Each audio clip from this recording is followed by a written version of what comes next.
A culpa foi dele, olha isso. Não, claro que não, ele não deveria ter colocado o carro ali. Tá doido, era a linha de corrida dele. Onde já se viu tentar ultrapassar ali? Ah, você é puxa-saco do Max, por isso você fala isso. Ah, você é Hamilzete, tá doido, sou Leclerczete. Se em 2021 Max e Lewis roubaram a cena causando muita adrenalina, alegria, batidas e confusão dentro e fora das pistas, e para gravar a FIA, que deveria ser o pai que pune seus filhos de forma igual, deixou a desejar. Mas que muito possivelmente logo veremos confusões esse ano em 2022 entre Verstappen e Leclerc. Até mesmo nosso ministro da defesa, Pérez contra Russell, Lando e por aí vai. E não é de hoje que as ultrapassagens às vezes nos causa dúvidas se valeu, se não valeu, devolve posição. Então hoje vamos falar das regras básicas de ultrapassagem dentro da Fórmula 1. Saber o básico para tentar analisar ainda melhor alguns lances polêmicos dos últimos anos. Aliás, vou pegar alguns de 2021 e 2022 que estão mais frescos na memória e pontuar de forma justa para você não ter uma visão aí fanática, ter uma visão maior, entender que o trabalho da FIA é muito difícil, porém ao mesmo tempo falta um pouco de coerência sim. Seguinte, muitos pilotos, ex-pilotos, comentaristas dizem que o trabalho da FIA é bem complexo, uma vez que cada incidente é muito diferente um do outro. Pensa comigo, muda o circuito, a situação, a batida, a curva raramente é a mesma do incidente anterior e muda-se o protagonista ou os protagonistas, certo? Bom, mas então, vamos partir pelo menos do básico e da regra básica. Tirando a área cinzenta, onde tudo pode ser explorado como acusação ou desculpa, que gera muitos desentendimentos. Vamos nos manter no que está no papel, é a regra básica para todos, sim, todos os pilotos. Pelo menos mais coerente, mesmo colocando sua torcida por piloto com peso na balança, para tentar de forma mais justa responder perguntas que surgem após um incidente ou acidente na corrida, perguntas como: de quem foi a culpa, quem merece a punição, punição muito leve, por aí vai. Sabemos que não é de hoje e não é tão simples assim. Só em alguns casos que é nítido a culpa, tipo Bottas na Hungria em 2021 que fez um strike na largada ali, é praticamente unânime. Vamos começar com a regra do movimento único. Na linha de corrida é simplesmente a melhor rota para entrar e sair de uma curva, diminuindo o menos possível a velocidade antes dela e saindo da curva com maior aceleração possível, minimizando o tempo nesse processo. E além disso, a linha ideal de corrida possui mais aderência, mais borracha no asfalto, deixando o carro mais grudado no chão e aumentando as chances de curva perfeita. Mas voltando, quando um piloto está sob a ameaça de outro que vem atrás para uma possível ultrapassagem, a única defesa ou único movimento é permitido. O carro que está se defendendo só pode mudar uma única vez de direção. Olha o vídeo aí. Ou seja, o zigue-zague na pista é considerado ilegal pela FIA e rende punição, ok? Valendo título ou não, não pode. Por exemplo, na corrida de Imola em 2022, o Magnussen fez e foi reprimido de imediato pela FIA, e caso acontecesse de novo, ele seria desclassificado. Agora aqui pode ser que confunda algumas pessoas, principalmente para quem está chegando agora no esporte. Se o carro que está à frente segue uma linha de corrida e decide mudar para uma linha mais defensiva, no exemplo o carro da frente ele está num trajeto mais para fora, decide ir mais para o meio e se defender do carro de trás que está planejando uma ultrapassagem, talvez na próxima curva, talvez. Silverstone seja um exemplo razoavelmente bom, aquele mesmo entre os dois titãs, Max e Lewis, editor, coloca aí na tela. Mas voltando para o nosso exemplo, isso é permitido pela FIA, contudo o carro da frente precisa deixar um espaço mínimo para o carro de trás, um espaço de praticamente outro carro lado a lado, em relação à tangente da curva da extremidade aí da pista. Mas aqui é a primeira área nebulosa das regras. O carro que está se defendendo não pode decidir sua mudança de direção muito tarde, muito em cima da hora, que é uma fração de segundos no caso, pegando o piloto de trás de surpresa, e aí que entra a FIA na parada, e até o nosso julgamento em cima, lembrando que é muito subjetiva as situações, pelo menos para nós, cada um vai interpretar se foi ou não tarde o movimento e etc.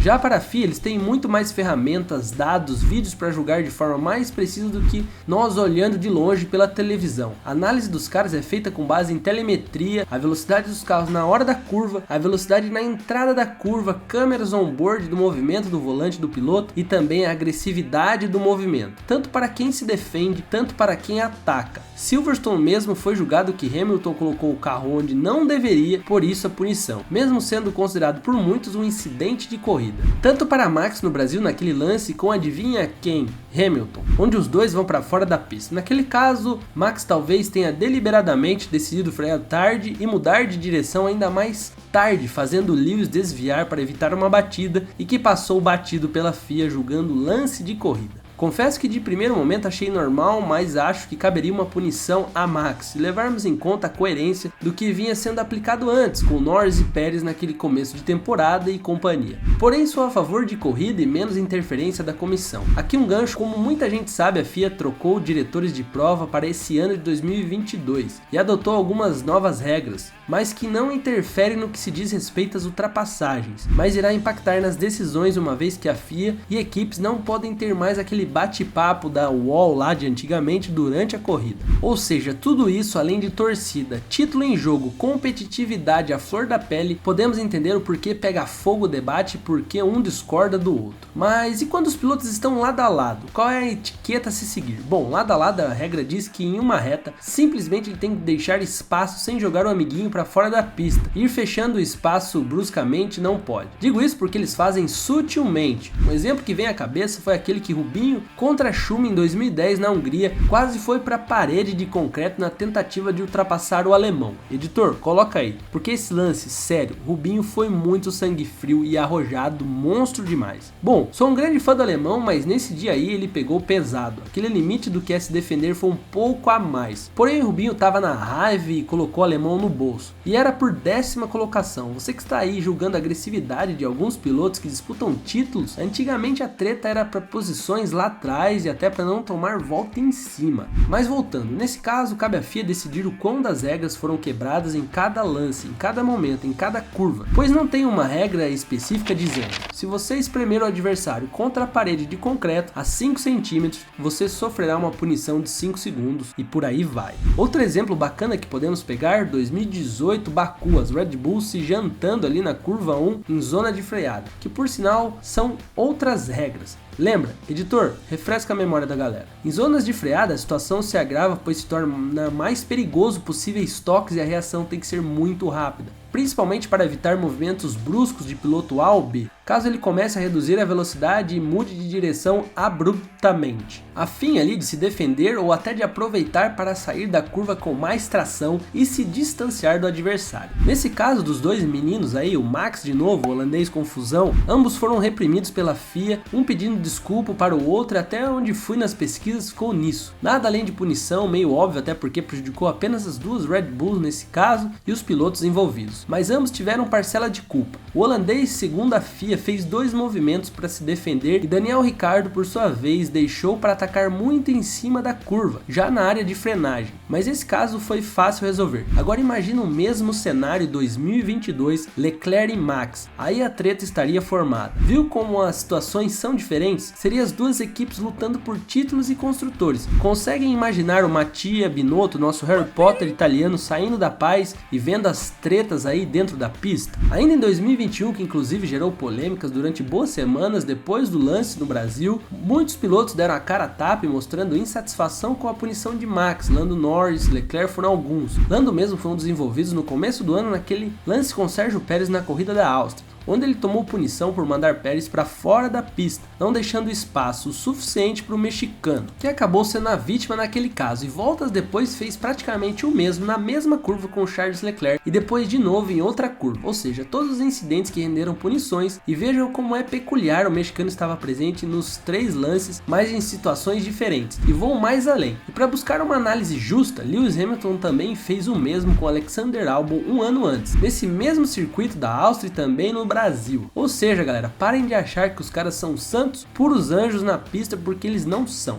Max não é, Lewis muito menos, Pérez, Lando, Leclerc, Schumacher, Senna e por aí vai. O trabalho dos caras é vencer, isso envolve métodos pouco mais agressivos dentro das pistas. Faz parte, provavelmente, enquanto o esporte existir, o debate estará vivo. Mas agora deixa eu te explicar a regra que diz nesse último caso. O entendimento das regras por manobras de ultrapassagem por fora, junto dela, a defesa possível é: o carro que ataca precisa estar lado a lado para fazer sua manobra em cima de quem está por dentro. Já se o carro que está atacando estiver por dentro da curva tentando ultrapassar, precisa estar no mínimo meio carro atrás para concluir seu movimento, conforme os vídeos aí. Com isso em mente, agora você pode ter uma imagem, uma ideia ainda melhor do porquê Lando foi penalizado naquele lance. No começo da curva, o mexicano estava lado a lado do piloto da McLaren. Conforme as regras, e sutilmente Lando foi espalhando mais e forçando por consequência o Pérez para fora da pista. Agora algo importante, eu, você e todo mundo pode discordar das regras, talvez não seja a mais ideal, mas faz parte do jogo. Acho que a punição em Lando naquela época foi severa, Max deveria ter sofrido por consequência dessa de Lando.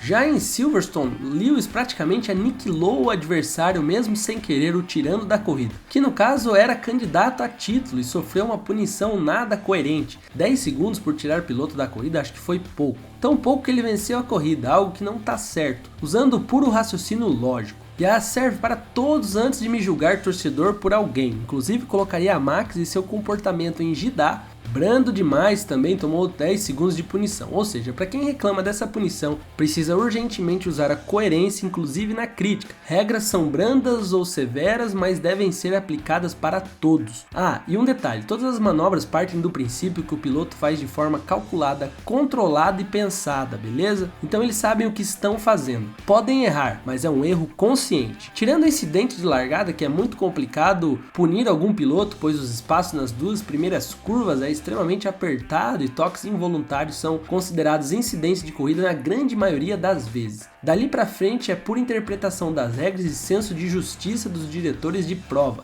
tanto que para 2022 foram trocados e adicionados mais diretores de prova e a comunicação entre os chefes de equipe e FIA foi limitada durante as corridas, algumas regrinhas aí para evitar aquela área cinzenta que foi Abu Dhabi. E futuramente mais algumas surge aí, logo que essa molecada causar faísca entre eles, ou seja, as polêmicas estão à espreita para tomar os holofotes durante as corridas. E se gosta de polêmicas dentro da Fórmula 1, tem um vídeo que resume bastante o que é ser herói e vilão nesse esporte que amamos tanto. Ele tá aqui, ó, já vai começar, então fica aí. Te vejo em alguns segundos e ainda dá tempo de você comentar se nossa explicação foi boa, se gostou do vídeo. Te vejo no próximo vídeo já já.